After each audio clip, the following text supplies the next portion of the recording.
Hi everyone, what's up? I hope all of you are doing well. So in this video, I'm going to share with you the strategy to clear RBI Grade B from the toppers of RBI Grade B itself. तो selection के बाद क्या होता है ना कि काफ़ी toppers हमसे मिलने आते हैं. अब तो खैर वो बड़े लोग हो गए हैं, इतना मिलते नहीं है because they don't have time. But selection के बाद काफ़ी लोग आते हैं. I think it's a feeling of gratitude.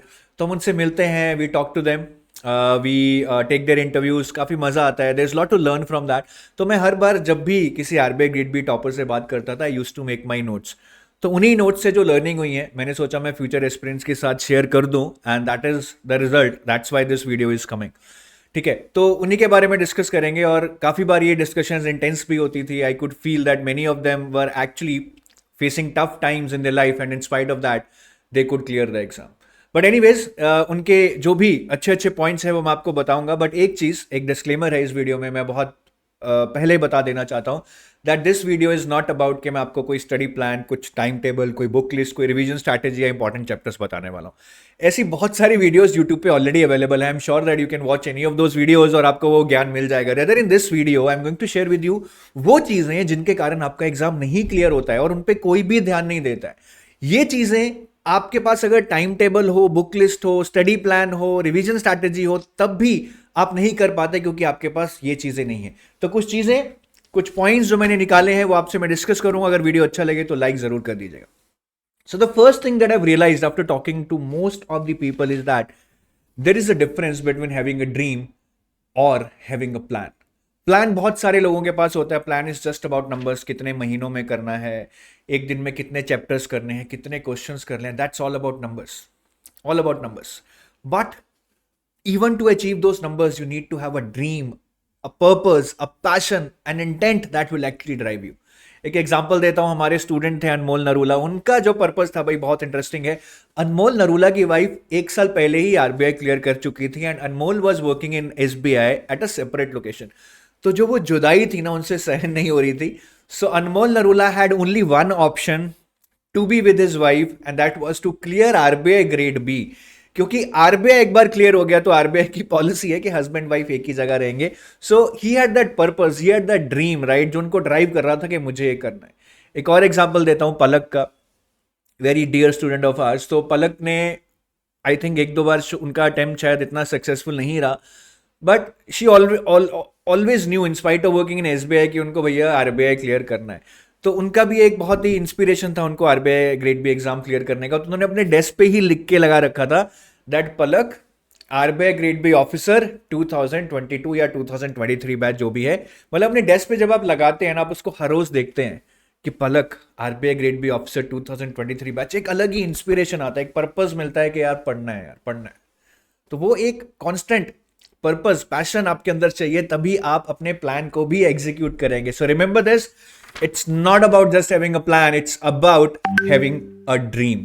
और जिन लोगों के पास ड्रीम नहीं होता ना, एक एग्जांपल देता हूं, उनको पता है कि जॉब के साथ ही उनकी जिंदगी जुड़ी है. जॉब से ही उनको पैसा मिलेगा, घर मिलेगा, शादी भी जॉब से ही होगी. But then also they keep wasting their times on YouTube shorts and reels with their friends and they will just console themselves by saying कल से पढ़ूंगा. इस दुनिया में सबसे ज्यादा करियर अगर किसी ने बर्बाद किए हैं तो वो है कल से पढ़ूंगा. आप उस कैटेगरी में मत आइए please. The second thing which different toppers have told me in different genres, but the main point is the same, is about this 2-minute rule. अब ये 2-minute rule क्या है? तो टॉपर्स का भी यही मानना है कि वी आर ऑल ह्यूमंस. बहुत सारे दिन ऐसे आएंगे जिस दिन आपका पढ़ने का मन नहीं करेगा कि आज हम कुछ एफर्ट नहीं मारेंगे, आज हम कुछ पेन नहीं लेंगे, आज हम ऐश करेंगे. ऐसा दिन आता है. But again if you have a dream, आपको उसको एग्जीक्यूट करना है. तो बहुत सारे टॉपर्स नहीं बताया जिस दिन उनका मन नहीं भी करता था, लेकिन फिर भी वो कुछ टाइम के लिए, शायद 2 या 5 मिनट के लिए बुक खोल लेते थे. अब इससे क्या होता है, या तो आप बुक खोलेंगे, आपको फिर रियलाइज होगा कि नहीं नहीं मेरा ड्रीम है, और आप शायद 2-4 घंटे पढ़ के ही उठेंगे. लेकिन अगर आप 2 या 5 मिनट पढ़ कर भी उठ गए तो आप सोच रहे होंगे कि सर 2-5 मिनट में क्या पढ़ा जाता है, राइट. बट पढ़ा कुछ नहीं गया. बट जो आपने एटीट्यूड दिखाया ना of showing up daily, your habit of showing up daily, वो भैया कमाल की है. वो ही तो चीज नहीं मिलती है जो आपने ये 2 मिनट पढ़कर ले ली, habit of showing up daily, because that is actually constantly reminding in your mind कि मुझे करना है यार, चाहे 2 मिनट करना है, लेकिन आज मैंने कर लिया, कल ज्यादा करूंगा. तीसरी चीज अगेन जो बहुत अच्छी है, हम इसके बारे में जल्दी डिस्कस नहीं करते, हम प्लान प्लान प्लान की बात करते हैं, which is about plan but learn to replan. Wow, बहुत अच्छा है ये पॉइंट, ध्यान से समझिएगा। प्लान प्लान कीजिए, प्लान बनाइए, बट लर्न टू रीप्लान, क्योंकि इस दुनिया में कोई भी ऐसा प्लान नहीं है, कोई भी ऐसा कंसिस्टेंट बंदा नहीं है जो हर प्लान को फॉलो कर ले, उस प्लान से पीछे ना भटके। It's human nature to write. तो अगर आप कोई भी प्लान बनाएंगे, आप वाकई में रियलिटी में उस प्लान को फॉलो नहीं कर पाएंगे till the end. So it's always always mindful to do this, कि जब भी आप प्लान से पीछे चल जाएं, आपको करना कुछ नहीं है भाई, आधा 1 घंटा लगा के 2 घंटा लगा के यू हैव टू रीप्लान, कि ठीक है ये प्लान नहीं हुआ, 5 चैप्टर पीछे रह गया, but you need to replan. एक एटीट्यूड होगा कि प्लान से पीछे चले गए हैं, जितना होता है कर लो, ठीक है, but then you are not having that daily target, that sword on your head के करना है। But when you replan, you again realise कि आप कितना पीछे हैं, कितना करना है, अब क्या टारगेट्स हैं, देन यू पुश योरसेल्फ। तो वो बहुत जरूरी है, बहुत लोग ये नहीं करते हैं, ये बहुत बहुत जरूरी है। Even in corporate world, even when you join RBI, आपको यही सिखाया जाएगा, प्लानिंग करो, नहीं हो रहा भैया रीप्लान करो, लेकिन काम तो करना ही है। अगली चीज बहुत इंटरेस्टिंग है, थोड़ी फनी है, एक फोटो दिखाता हूं। ये है बड़ा एलिफेंट और ये है छोटा एलिफेंट। आप सोच रहे होंगे सर ये बड़ा छोटा एलिफेंट आप क्या दिखा रहे हैं? नहीं, मैं कोई यहाँ पे सर्कस नहीं शुरू करने वाला हूं। So one of my student actually told me that she use to stick this picture at her study desk. अब इसका क्या मतलब है? उन्होंने एक एनालॉजी बनाई कि जब हम एलिफेंट को दूर से देखते हैं तो एलिफेंट बहुत छोटा लगता है, लेकिन जब एलिफेंट पास आता है ना तो बहुत बड़ा लगने लग जाता है, एक बहुत ही ह्यूमंगस एनिमल लगता है। इसी तरह हमारा एग्जाम होता है। जब हमारे एग्जाम में 8 से 9 से 10 महीने होते हैं, हमें लगता है कि बहुत टाइम है यार, हो जाएगा, सारे सब्जेक्ट पढ़ लेंगे, एक एक महीने में पढ़ लेंगे, we are very carefree. और जब वो एग्जाम पास आ जाता है, 1 महीना, 3 हफ्ते, 2 महीने रह जाते हैं, तब हमें रियलाइज होता है कि भैया हम तो बहुत पीछे हैं, ये तो एक पहाड़ है हमारे आगे जो हम 1 महीने में नहीं चढ़ सकते। तो ये पिक्चर उन्होंने अपने डेस्क पे लगाई टू कंटिन्यूसली रिमाइंड हर कि एग्जाम एक हाथी की तरह है, पास आ जाएगा तो बहुत बड़ा लगेगा अगर हम उसकी आज तैयारी नहीं करेंगे। जो नेक्स्ट पॉइंट है वो शायद मैं बहुत बार बता चुका हूं, आपको पता भी है, लेकिन फिर भी एक बार रिवाइंड कर लेते हैं। 2 सब्जेक्ट्स एट अ टाइम। बहुत लोग क्या करते हैं, सारे सब्जेक्ट पढ़ने शुरू कर देते हैं। उनके दोस्त बोलेंगे, उनके टीचर्स बोलेंगे कि आप सारे सब्जेक्ट कीजिए, नहीं तो इसमें पीछे रह जाएंगे। 1 thing at a time is the philosophy, but इसमें 2 सब्जेक्ट्स एट अ टाइम। आपको सिर्फ 2 सब्जेक्ट्स करने हैं, because if you do multiple subject, से आपने 5 सब्जेक्ट उठा लिए, रिजल्ट यही आना है, मैं लिख के दे सकता हूं, you would feel that you are busy but you will not be productive. Idea is to be productive. Idea is to finish whatever you are sticking with. Finish that, take motivation out of that and then meet your next targets. तो 2 subjects पढ़ो कायदे से, बहुत time है, जल्दी मत करो।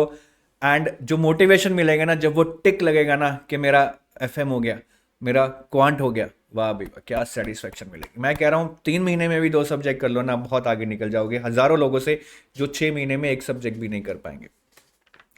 Next is about distractions.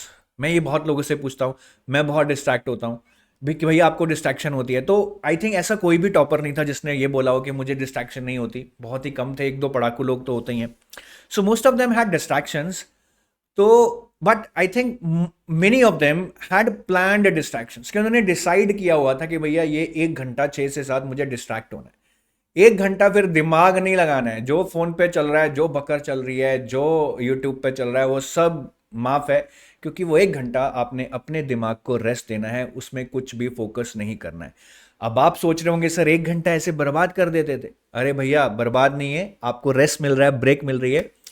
और इसका एक मेजर फायदा ये है कि दिन में सपोज एट 12 और 1 o'clock यू गेट डिस्ट्रैक्टेड कि यार फोन उठा के जरा दोस्त को कॉल कर लेता हूं, 2 मिनट एक यूट्यूब शॉर्ट देख लेता हूं। At that time if you had already plan it, आपको याद आएगा नहीं नहीं यार ये 6 से 7 करूंगा, सो दैट 15-15 मिनट, 20-20 मिनट का जो डिस्ट्रैक्शन है ना, वो किल हो जाता है और आपकी प्रोडक्टिविटी ना स्काई रॉकेट हो जाती है।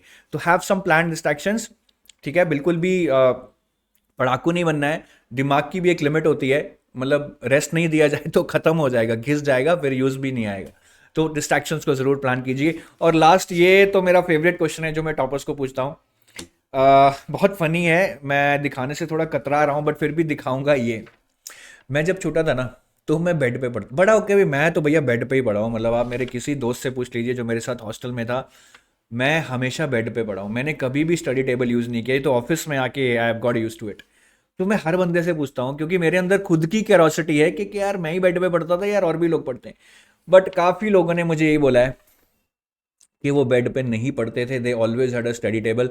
तो आप ये आप मतलब मेरा तो कुछ बन गया, ठीक है, बेड पे पढ़ गई, बट मैं यही सजेस्ट करूंगा कि आप ये बेड पे मत पढ़िए। इस फोटो को देख के ना मुझे अपना बचपन याद आ रहा है। तो आप प्लीज़ बेड पे मत पढ़िए, आप अपना प्रॉपर एक स्टडी टेबल ले आओ यार। इट डजेंट मैटर कि स्टडी टेबल किस लक्कड़ का है, कोई सस्ता ले आओ, लेकिन उस स्टडी टेबल पे बैठ के ना आप प्लीज़ जितना भी टाइम पढ़ो ना, 2-3 घंटे, आई think it's all about managing your focus, it's not about managing your time. तो उस ये 2-3 घंटे में ना अपना बेस्ट दो, बस यही मैं चाहता हूँ आपसे। तो यही कुछ टिप्स हैं जो मैं आपको देना चाहता था। और पहली टिप सबसे इंपॉर्टेंट है, it matters whether you have a dream और यू हैव अ प्लान, बाकी सारी चीज़ें उस पर डिपेंड करेंगी। So please inculcate that dream, that purpose, वो बहुत ज़रूरी है। एक इंटरनल फायर जो होगी ना, तो चीज़ें यूँ होंगी, यूँ होंगी।